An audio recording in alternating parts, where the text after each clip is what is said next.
After the Peach Blossom Banquet, the reversal of life of the lady of the Duke's mansion. Chapter 1 5 Years of Companionship.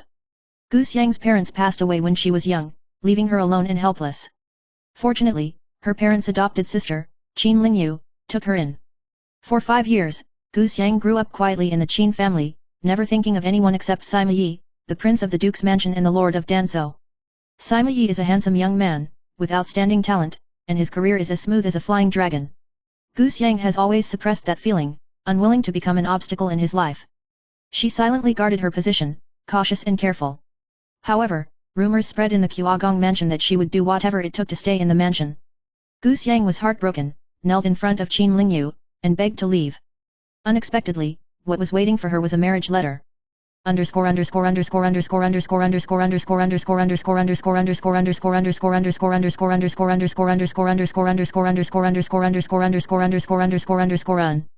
Chapter 2 Entering the house as a concubine. Became Sima Yi's wife, Goose Yang walked on thin ice. In the past 3 years, she has kept to herself and never crossed the thunder pool. The husband is cold and detached, and his words are sharp, and the whispers of outsiders are even worse. She buried that emotion deep in her heart and just wanted to live in peace. However, when the peach blossoms were in full bloom, at the Peach Blossom Banquet, she saw a heartbreaking picture, the intimacy between Sima Yi and the Princess Xuelanruo. It turned out that she was just a barrier between them, a substitute that should not exist.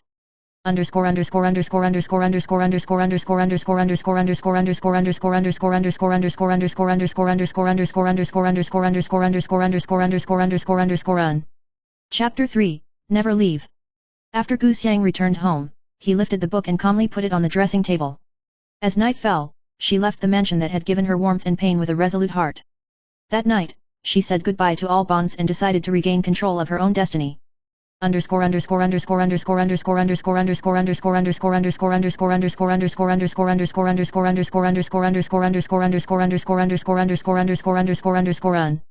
Chapter 4 3 Years of Searching for a Wife. Sima Yi has never been able to forget Goose Yang after she left. For 3 years, he has searched everywhere for her, but there is no trace of Goose Yang. The heart is empty, the career is blocked, and the old scenery is gradually fading. Finally, when he received the will to recall the capital and embarked on the way back, he unexpectedly saw her, the smiling Goose Yang with shining eyes.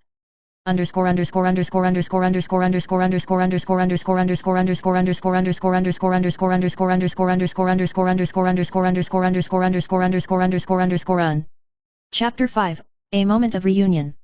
Sima Yi saw Goose Yang and another man looking at each other intimately, and his heart ached but he couldn't express it in words. The two looked at each other, and Goose Yang's eyes flashed with astonishment, and then he smiled calmly, as if he had already let go of the past. Sima Yi tore up the letter of harmony that once symbolized bondage, and tried to hug her into his arms. Goose Yang showed no mercy and gave him a resounding slap in the face.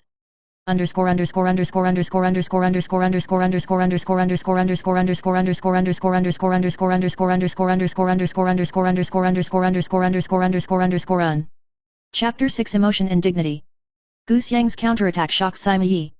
He is no longer the son of the world who is high up and cannot be questioned. This slap is a symbol of her dignity and the end of her past grievances. Sima Yi began to re-examine the relationship between the two, and also reacquainted himself with this woman who had been ignored by him.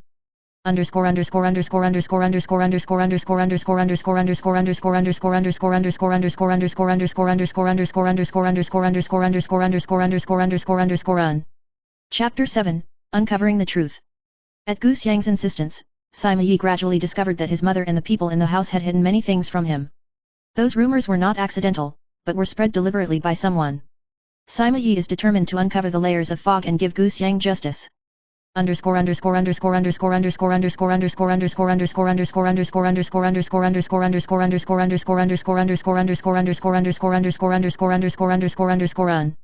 Chapter 8 Moving Forward Together. After the baptism of turmoil, Goose Yang and Sima Yi finally joined hands, neither the shackles of husband and wife, nor the dependence of lovers, but partners who respected, understood, and supported each other. Together, the two face the attention and challenges of the outside world, and strive to create their own future.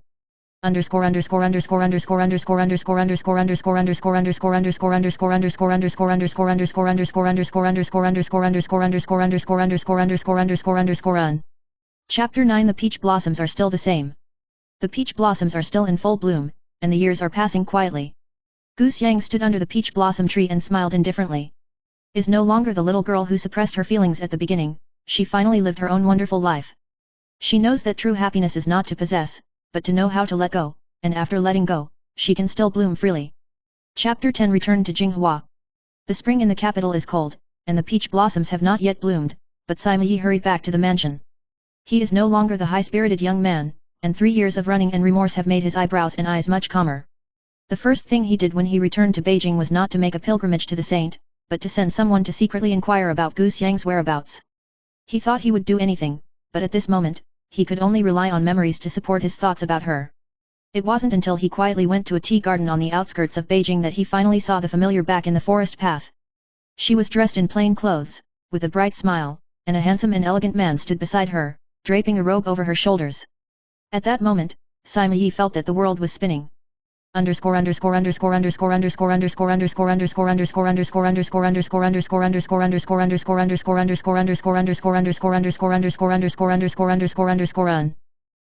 11 The Old Dream of Tea. Goose Yang did not dodge, but looked at him calmly, with no waves in his eyes. How are you doing in the past 3 years? She asked softly, as if she were just reminiscing about the old people. No, it's never better. For the first time, Sima Yi showed an almost fragile expression. She listened quietly, the corners of her lips not rising, and she replied, that's what you deserve. The man next to him was named Solian, the son of the current left censor-in-chief. He was a well-behaved man and he met Goose Yang when they were doing disaster relief in the northwest. Sima Yi looked at the tacit understanding between the two of them, and his heart tingled. But he didn't dwell on it any longer, only nodded lightly, if you're good, I'll be fine.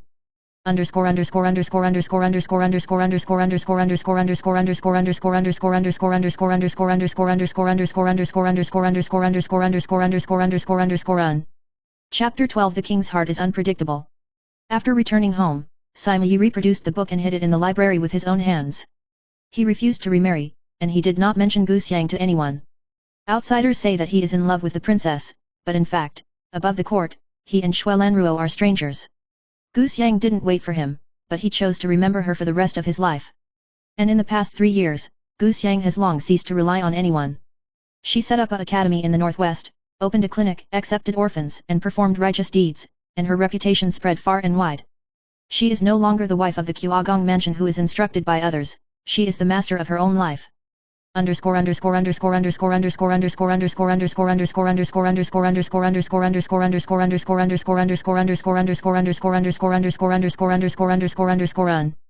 Chapter 13 The Reunion. 3 years later, the Peach Blossom Banquet was reopened in Beijing. Everyone went, and the grand scene in the city was no less than that of the past. Goose Yang attended as the Lord of Chengfang, dressed in an embroidered cloud and gold robe, and his elegance was peerless. Sima Yi stood at the edge of the peach blossom forest from afar, watching her talk and laugh, talk about politics, and a little pride rose in her heart. At the end of the feast, she walked lightly to him and said, if you hadn't married me, maybe we could have been friends. Sima Yi lowered his eyes, if I had understood you back then, I wouldn't have missed you. She chuckled, it's okay, I'm fine now.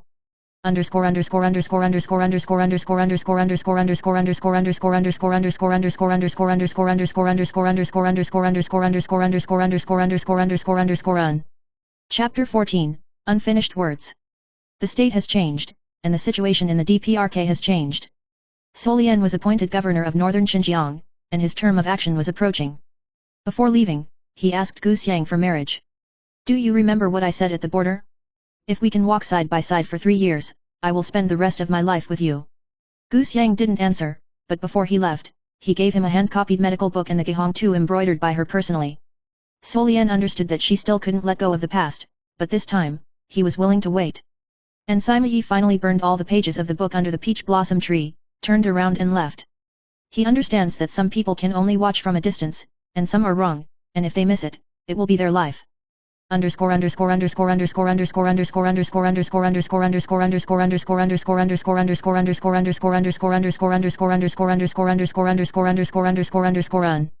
Chapter 15 The Wheel of Fate. A few years later, Goose Yang was summoned by the Holy Lord again and ordered to carry out border epidemic prevention and control, and he needed to accompany the governor of northern Xinjiang. An edict made the two join hands again. 10 years of post-war reconstruction of the frontier, people's livelihood withered. Goose Yang and Solian teamed up to plan the canal, build a medical center, and the sound of books rose again, and the people lived in peace. This time, she no longer flinched, and finally agreed to Solien's request on the night of the first snow.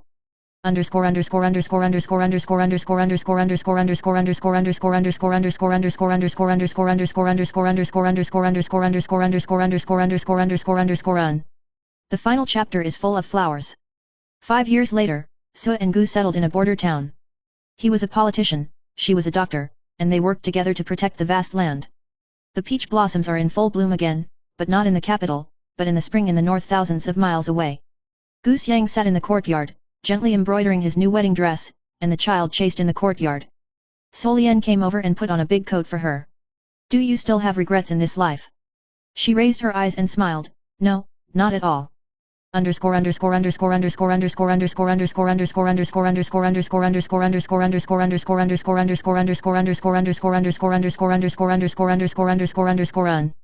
Postscript. This is not a confession of wrong love, but a redemption of growth. Gu Xiang never fell into despair because of love, nor did she collapse because of pain.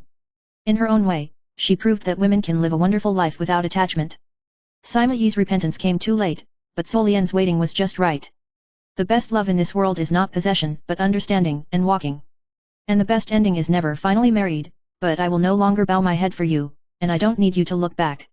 Extra 1 Sima Yi, peach blossoms falling. The peach blossoms bloomed and thanked, but his heart never really landed. On the night Gu Xiang left the house, he never woke up, and when he heard the news, Helisha was already pressed on the dressing table, with red marks on a white background, but there were no tears when he signed the money. His first reaction was anger. How could he say goodbye without saying goodbye like this? But then the anger was quickly swallowed up by a hot remorse. She was gone, turning 3 years of silence and tolerance into a sharp sword that pierced into his softest inch of heart. From that day on, he began to think, from the moment she entered the mansion, which word, which look, was the signal he ignored? He remembered that she had made soup for him in the winter, had served him wine at banquets, and whispered rest early for him in the middle of the night. He had never seen the details in the eye. Because he always thought that he was the victim of persecution in that marriage. Looking at it now, she never forced him to say a word. She just stood quietly, waiting, and then left silently. She said, if there is an afterlife, I don't ask you to love me, but only to look at me. He had been dismissive, but now he dreamed of her words day and night. It wasn't until he saw her smiling and looking at the others with his own eyes that he finally understood. She was not unintentional, but she was full of heart, but she was smoothed by his own hands.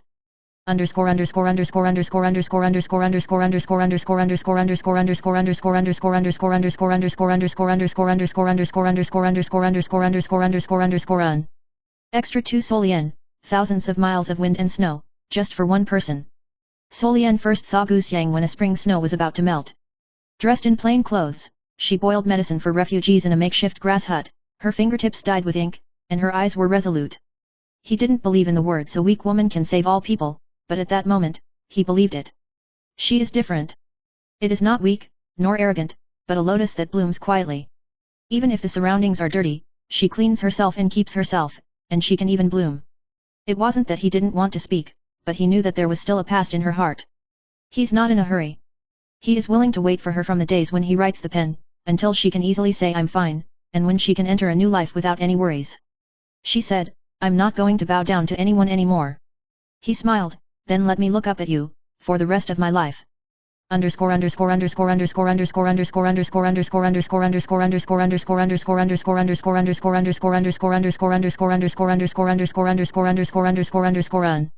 Gu Xiang, I finally became myself. She had dreamed of the cold palace-like courtyard of the Quagong mansion many times. In the dream, she sat in front of the window sewing clothes, waiting for her husband who never looked back to return. When she woke up, she was lying in a simple but warm frontier hut, with a snowstorm outside her window and sleeping children beside her. She no longer had to speak carefully, she didn't have to think about anyone's eyes, she didn't have to force a smile at a banquet. She became the head of the clinic, the initiator of the academy, and the goo girl in the people's mouth. She even makes needlework for her neighbors and occasionally makes her favorite osmanthus cake in the kitchen. She learned how to live a good life instead of living. She once thought that she would never be able to get out of that relationship, but she didn't expect that it was never time that saved her in the end, but herself. Now she can calmly look at her former husband, nodding and smiling, without any waves in her heart. The woman who used to cry softly after the banquet finally came out of the haze and became a light worth looking up to in the mouths of others. She is no longer anyone's wife, no longer anyone's shadow. She is Goose Yang, the lord of Chengfeng, and a spring breeze in these thousands of miles of rivers and mountains.